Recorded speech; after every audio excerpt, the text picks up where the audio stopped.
Hello guys! Ayan, naipapakita ko sa inyo yung ating strawberries. Meron ng hinog na isa. So, ito yung pinakaunang hinog. Sabi ni David, hindi pa yung anong hinog, kaya wag mo munang pitasin. Ayan. Tapos yung iba. Ayan, malapit na siyang nahinog. Meron dito isa pa eh. Ayan. Kaso nasa lupa siya kasi hindi ko sila na asikaso, napabayaan, pero namumunga. Ang daming bunga. Okay. Ito oh, daming bunga. Kahit yung galing, may isa pa oh, hinog na oh. Ayan oh, hinog na. Wow. Sa tatlo nang mahinog, siguro bukas pwede na yan. May isa pa pala dito oh, hinog na rin. Ayan. Yan. Grabe. Daming bunga ng strawberry. Ito, yan ang bulaklak niya, yung white. Tapos meron pa dito. Meron. Pati itong raspberry.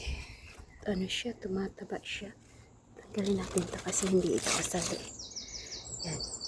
So yan, may mga bunga na rin oh. Ayan, bunga. Tapos yung apple din, namumunga. Tingnan natin yung apple oh, kasi akala ko bulaklak lang yun, pero may bunga oh. Yan. Yan, bunga. Yes.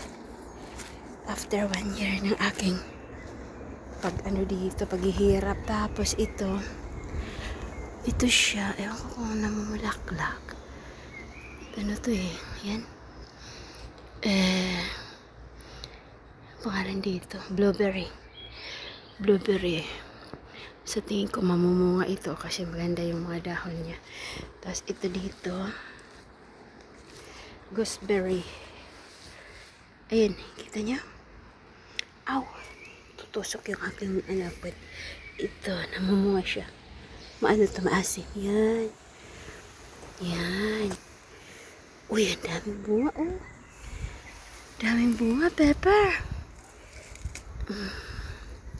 Tinatanggal ko lang yung mga akahinabi. Daming bunga. Tapos ito, plum yata. Ito, plum. Tingnan nyo. Plum yata ito. Ang dami oh. Yung plum ito na niregalo ko kay David, tapos hindi niya inalagaan. So, itinanim ko na lang dito. Tapos, ito apple to. Ewan ko anong nangyari dito. Parang mapayat siya na iwan. Kaya ano na yan. But this one here,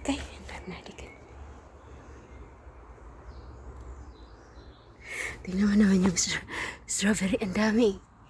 Kakatuwa naman, no? Ang dami. Ang dami. Pepe, no. Don't go there. Dito, ang dami. Yay! Yan, tapos yung mga wildflowers na tinanim ko last year. Ayan, namumulaklak siya.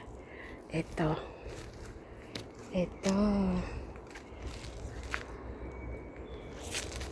Nandiyan yan sa box eh. Ayan, nandoon sa rin ng box. Ayan, ang ganda.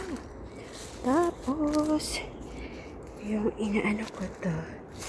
Ayan. May na siya. Ay, napunta dito yung ito. Maganda ang bulaklak nito eh. Ayan. Kaganyan natin para hindi siya. Ayan.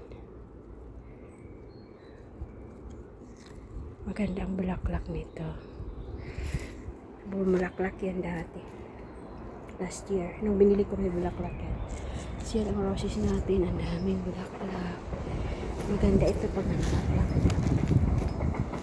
Tapos may roses doon sa baba. Maganda. Mga wildflowers lang yan. Buttercup. Yun ang maganda, yung isang puno. Lumaki siya, oh.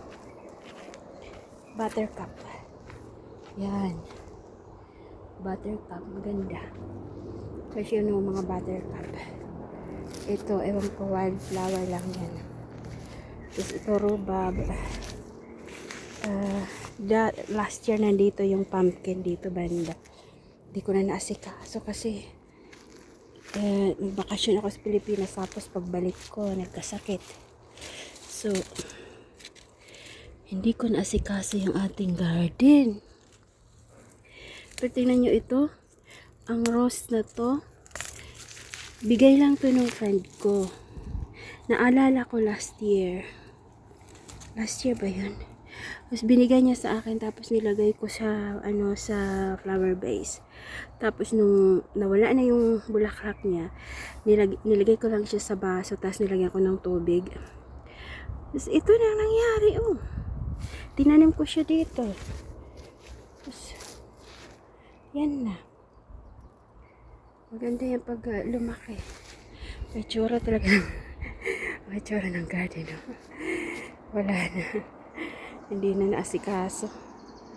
At least mayroong bunga. Ang dami kong tatanimin doon. Ewan ko kung matatanim ko yun kasi aalis kami sa magka-camping kami ngayong first week ng June. So pag tinanim ko yan, ewan ko kung hindi siya mamatay. Yan. Si Pepper kumakain ng damo. Yan na. So yan, wild lang yan. Wild na Okay. Madami siya, oh. Parang hindi ko na lang yata yan tatanggalin. Ayan yan, oh yan. Ayan yan, yung bulaklak. Nagiging dilaw siya pag na. Ay, ang daming dumidikit. Nagiging dilaw siya. So, nandito. Ay, ito yan. Okay. Ito yan. Oh.